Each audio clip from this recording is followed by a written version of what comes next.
Debate. The honourable member for Vancouver East. Well, thank you very much, Mr. Speaker.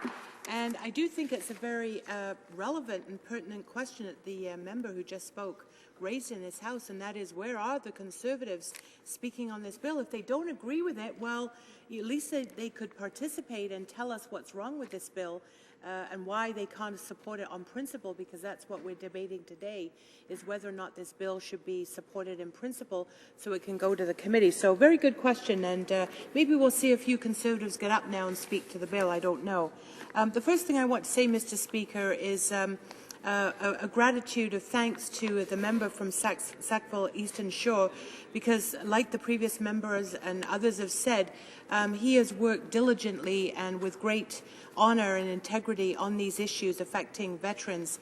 And I know since he was elected in this House in 1997, we both came the same year, I know that he has brought this file forward. He has exposed the inequalities and the issues and the grievances that exist within Veterans Canada and all of the pensioners across the country who receive these pensions. And I think it's a real testament to what an individual member can do with a private member's bill, but also beyond, working within the community. And as we've heard today, there's over 100,000 people who have signed a petition supporting this bill. That is an enormous number of people. It's really quite incredible. I'm sure all of us would love to have a petition of 100,000 people, and it's because of the years of work on this bill, of reaching out and hearing from people and hearing what their legitimate concerns are. So the bill that's before us, C-215, which is really very straightforward, it deals with an injustice. It deals with an inequity in our system. And you know, for people who look at this issue, the first thing they would say is, why is it that people who have served in the Canadian Armed Forces or the RCMP would lose a portion of their service pension when they reach age 65 and they get their CPP or their CPP disability pension? They earned that service pension. Now, I know in British Columbia, where we also have a superannuation plan, I'm not aware that there's any deductions that are made. You earn through your service your superannuation, and that stands on its own. And yet here, federally, we have a clawback where people forfeit one side of their contribution when another part of a contribution kicks in. And so that does seem to me to be fundamentally unfair. So I'm very glad that the member has brought this forward and, in fact, has tried now repeatedly to get this bill through the House of Commons. And, in fact, I think it was first in 2005 that the bill was brought forward. It actually did pass the House of Commons at second reading at one point and did go to committee. But, of course, the government has always foiled attempts to rectify this injustice that exists. So we have another opportunity here today with this bill to do the right thing. And if there are procedural matters around a royal recommendation, as the member from Halifax just pointed out a little while ago, there are remedies for that too. So certainly there's been a lot of homework that's been done on this bill to show that it can meet the rules and the procedures around private members' bills. And, well, I mean, yes, that could happen, but of course the most important thing to note is that the government at any point on any day that it wanted to just correct this issue could do so by introducing their own bill.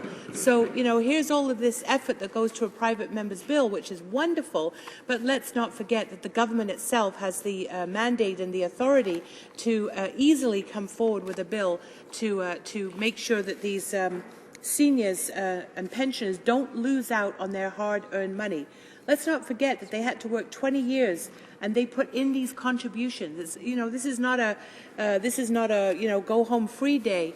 This is a contribution that's been earned as a result of worked service.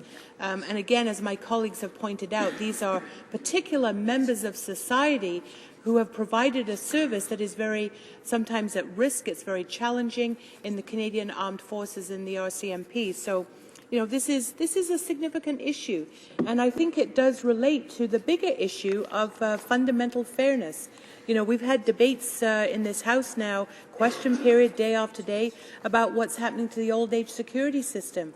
You know, there's so many people now across the country who are going, oh my God, what's going to happen to my pension? Is it going to be taken away from me because of the plans that have been announced by the government? Of course, the Prime Minister did it in such a wonderful way by doing it in Davos, Switzerland, maybe hoping that we wouldn't notice here in Canada. But I'll tell you, once that message gets through to seniors in this country, then there's a lot of organization that happens, as we're beginning to see with the sit-ins at the Conservative members' offices, and I'm sure we're going to see more of that. So this is taking place within a bigger environment of growing inequality in this country. And one of the things I find surprising is that we're always told, oh, well, you know, this will cost too much. This bill is something we can't really afford. Well, let's just look at the bigger picture. We will have had about $60 billion in corporate tax cuts. So we have a pie, you know, in terms of public revenue that comes in, and we have a government that's been hell-bent on just slashing away on profitable corporations. And just look at the 6 big banks and the enormous profits, the billions of dollars of profits that they made last year.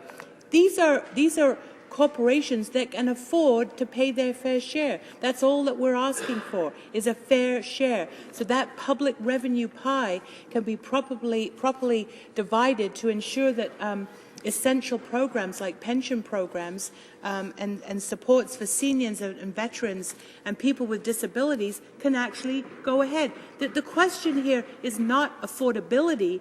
The issue here is income inequality that's been clearly chosen by public policy decisions by this Conservative government.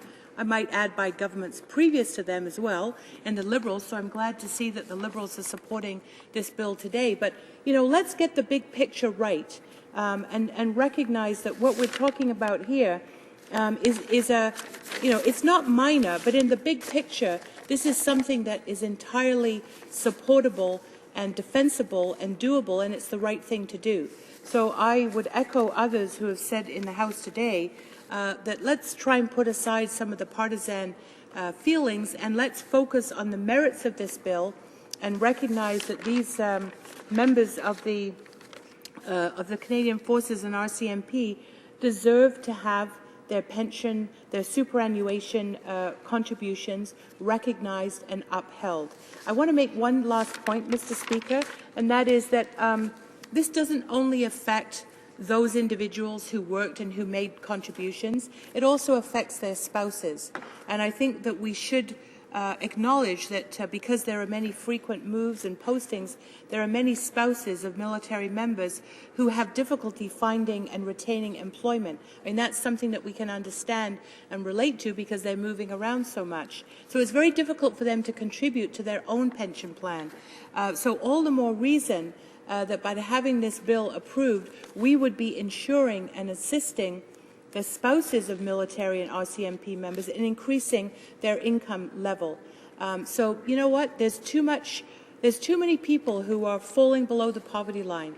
There's too many people who are being left behind.